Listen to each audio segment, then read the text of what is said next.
Batman Caped Crusader Season 1, and the film noir detective I've always wanted.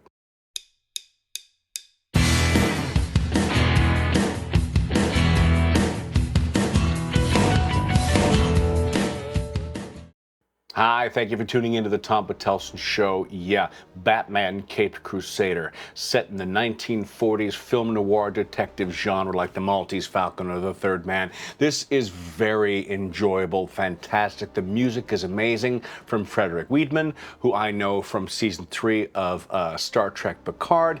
It is so, it's perfect. It is film noir detective perfect. Everything is in stark black and white. There's lots of shadow uses. The music is great. The genre is great. I'm a huge fan of this detective genre. Batman this round is played by Hamish Linklater, and we have voice talents of Diedrich Bader, Jamie Chung, Minnie Driver, Christina Ricci, just to name a few. The series is episodic, so each episode is in and of itself its own little story, but there is a running through line through season 1 where you see the rise and fall of Harvey Dent, who becomes Two-Face. And I like the way they did the Two-Face makeup on how his face looks. It's not so extravagant or grotesque or bizarre. It is very basic, for lack of a better word.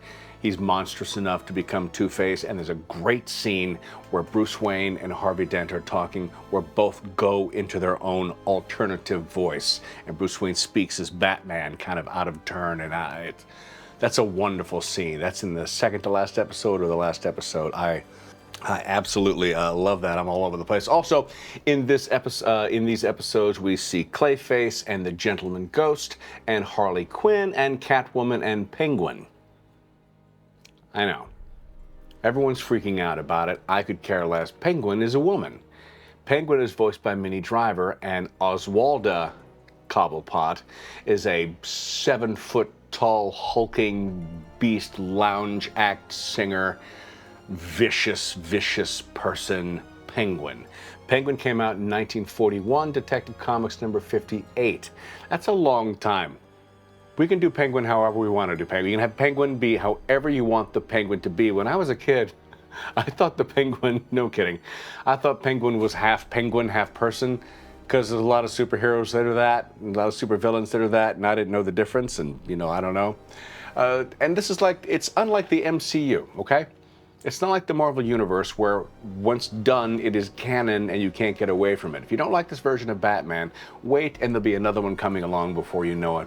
But I'm really enjoying that. And I love all the characters that are coming in from the original comics and from the newer comics. Harley Quinn, of course, comes from Batman the Animated Series, but we also get to see Linton Midnight, or Papa Midnight, makes an appearance, because Batman is dealing with the Gentleman Ghost, which means we're going into the supernatural with this one, which I think is fantastic. I love Justice League Dark, the two comic movies. If you haven't seen those, give those a look. Oh boy.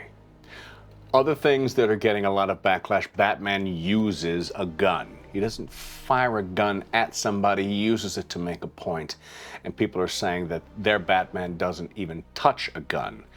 I'm fine with him touching a gun, seeing as how everyone he has to defeat will be brandishing a gun, and Batman will no doubt have to touch it. He doesn't have a phobia of weapon. He just doesn't like to touch guns because the gun is what killed his parents. That is a long-running thing that Batman won't use a gun.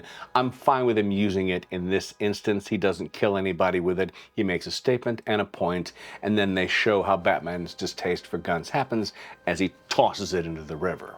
Okay, so that's using a gun, but not using a gun. Season 1 takes place before anyone knows who Batman is. He's lurking in the shadows. He's taking out bad guys, and there's the myth of there's a big bat. There's a big bat. There's no big bat. That's not it. So we get introduced to him as a character through Commissioner Gordon, through Barbara Gordon. We get to know him specifically. So it's the very beginning that we get to see him as Batman. And one of the most charming parts about this, which I've never seen done in other Batman properties, is he calls Alfred Pennyworth Pennyworth. And they get into it a lot. They get into quite a few arguments.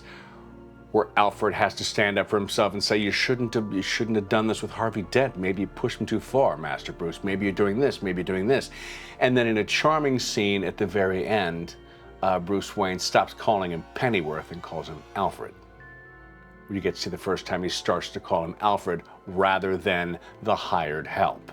I like that. I thought that was pretty charming. So do I like this just because there's trench coats, fedoras, and Tommy guns? Yeah, maybe that's why I like it. Maybe that's why I'm enjoying it. I like the way Batman looks like he looks like in the original comic books with the gray and the black. And Batman's had so many iterations of what the Dark Knight will look like. The only one I don't like is the one from Batman and Robin, the famous suit. Yeah, we won't talk about that. But even that one, you know, he's Batman. He can look however he wants. I do like it for the fedoras and the Tommy guns and the music. I like that he's a real life detective on this one. He doesn't have a computer screen. He's using things like microscopes and plain old maps on a board, using to do his detective work. We get to see more of Bruce Wayne as Batman the detective, which is why The Batman is so good, because you finally got to see him do some detective work rather than just type into a screen on the wall and a giant computer tells you everything, you know.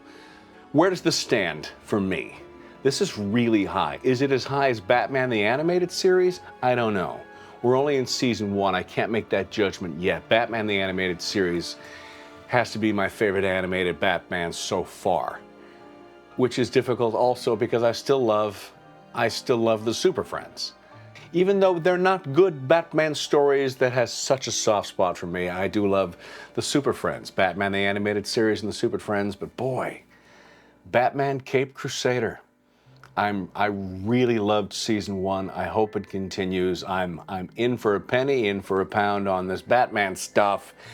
And I highly recommend that you watch it, that you throw away everything else. Start from scratch. Don't think everything you know about Batman. I mean, keep what you know, obviously, but let some stuff go. Let it take you to a different place. Let it start earlier. Give it a chance. Give it a chance is what I'm saying. Yeah, I can't tell if people are liking this or not. I've read a couple of reviews of people who are bagging on it. The gun thing, Penguin being a woman. I think that's nitpicking, which is what we do. We're fans.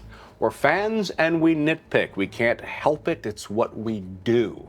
But I have embraced this Batman show and I loved Batman Caped Crusader. I give it 5 stars, 2 thumbs up, however you want to. It's so, so good. That'll do it for my review of Batman Caped Crusader on Amazon Prime Season 1. Yes, please watch it. I had a ball. It's a wonderful 1940s detective film noir masterpiece. I don't know if it's a masterpiece, but I did really love it. Like and subscribe if you like this content. Hit that notification bell so you know when my stuff drops. It drops on Sunday.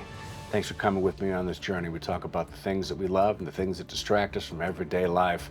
Our fantasy, our pop culture, our nerddom, board games, role-playing games, superheroes, space, you name it. Till I see you next time, as always, peace, love, live long and prosper. And I mean it. Thanks for watching. If you'd like to help support the show, click on the link and go to the merch store and get yourself some coffee mugs, some hats, some t-shirts, some stuff with my peace, love, live long and prosper logo.